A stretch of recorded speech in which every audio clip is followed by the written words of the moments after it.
नमस्कार, आप देख रहे हैं दूरदर्पण न्यूज से जर्नलिस्ट बुड्डू खां की एक खास रिपोर्ट।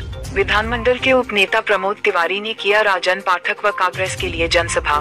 मिर्जापुर विधानमंडल के उपनेता कांग्रेस के वरिष्ठ प्रमोद तिवारी ने कांग्रेस प्रत्याशी राजन पाठक के चुनावी सभा को संबोधित करते हुए कहा कि वर्तमान केंद्र की और प्रदेश की सरकार कोरोना महामारी के दौर में देशवासियों को भयभीत करके प्रताड़ना का काम किया है। कोरोना महामारी भारतीय जनता पार्टी सरकार की प्रायोजित बीमारी के रूप में थी। भय और दहशत का वातावरण बनाकर केंद्र की मोदी सरकार, प्रदेश की योगी सरकार असल मुद्दे से जनता का ध्यान भटकाने का काम किया है। भारतीय जनता पार्टी संविधान में विश्वास नहीं रखती। उत्तर प्रदेश विधानसभा चुनाव में अपनी पराजय देखकर भारतीय जनता पार्टी खेमे में खलबली मची हुई है।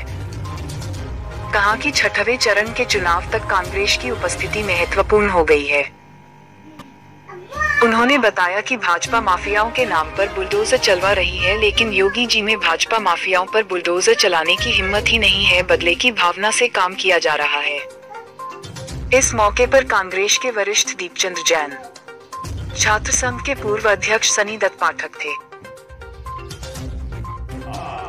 हमको सबक मिल गया, पेट्रोल का दाम कर देगा कि अपनी जान तो बची रहे, सन 24 तो बचा रहे, और नहीं करोगे तो फिर 200 रुपया के लिए तैयार रहो। आजकल योगी जी उत्तर प्रदेश नहीं चला रहे, बुलडोजर चला रहे। अरे बुलडोजर यार किसी और संविदा के आदमी को रख लेते, वो चलाता। सर बताएं, आज आप मिर्जापुर में मैं क्या कार्यक्रम आज कांग्रेस प्रत्याशियों के लिए प्रियंका जी के निर्देश पर मिर्जापुर आया हूं। मैं अपील करता हूं कि सोनभद्र और मिर्जापुर के सभी कांग्रेस प्रत्याशियों को जनता आशीर्वाद दे। पिछले 32 साल में मिर्जापुर सोनभद्र का विकास नहीं हुआ। मैं खुद बिजली मंत्री रहा हूं। मैं अच्छी तरह जानता हूं कि जब से गैर कांग्रेसी सरकारें आई हैं, बिजली का उत्पादन नहीं बढ़ा, बल्कि जो था उसको बेचा गया। प्रियंका जी ने मुझे ख़ास तौर से निर्देश दिया था कि आप भगवती चौधरी जी के क्षेत्र में जाएं, राजन भाई के क्षेत्र में जाएं। मुझे और पार्टी को इन दोनों की बहुत ज़रूरत है, इसलिए मैंने इन दोनों की बैठक की।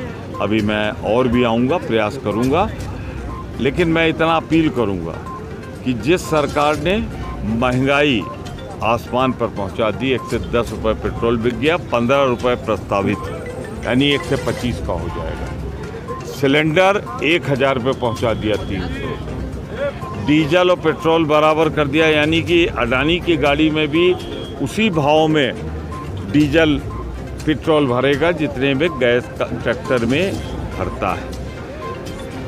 कोरोना में लाखों लोगों को मार डाला, कई लाख लोगों, बिना दवाई के, बिना ऑक्सीजन के। वैक्सीन बाहर भेज दी। अगर वो पहले आ गई होती तो ये दुर्दशा हमारी न होती। चौथी चीज, इस सरकार में जात बिरादरी धर्म देखकर बुलडोजर चला है। भाजपा का अगर बड़ा सा बड़ा अपराधी है, बगल में देख लीजिए जौनपुर में, अगर उसने भाजपा का दुपट्टा ओढ़ लिया तो फिर वो क्रिकेट खेले या जो करे कोई फर्क नहीं पड़ता। प्रियंका जी ने जिस हिसाब से घोषणाएं कर रखी हैं, क्या सरकार बनने के बाद वो पूरी हो जाएगी? मैं आपको 2 चीज़ें पहले बता दूं। सबसे बड़ी बात, जो ये माफिया की बात करते हैं, मैंने अपनी आंखों से माफियाओं को मंत्री बनाते देखा है। भाजपा को जिक्र कर रहा हूं मैं 1996, 1997 का। विधानसभा में मैं कांग्रेस का नेता था। 21 मंत्री माफिया हिस्ट्री शीटर अगर पहली बार मंत्री बने थे तो कल्याण सिंह की सरकार में बने थे, मायावती की सरकार में बने थे। मैं ये ज़रूर कहूँगा कि माफिया राज लाने की, अगर माफिया राज की अम्मा कोई है, माता कोई है, जननी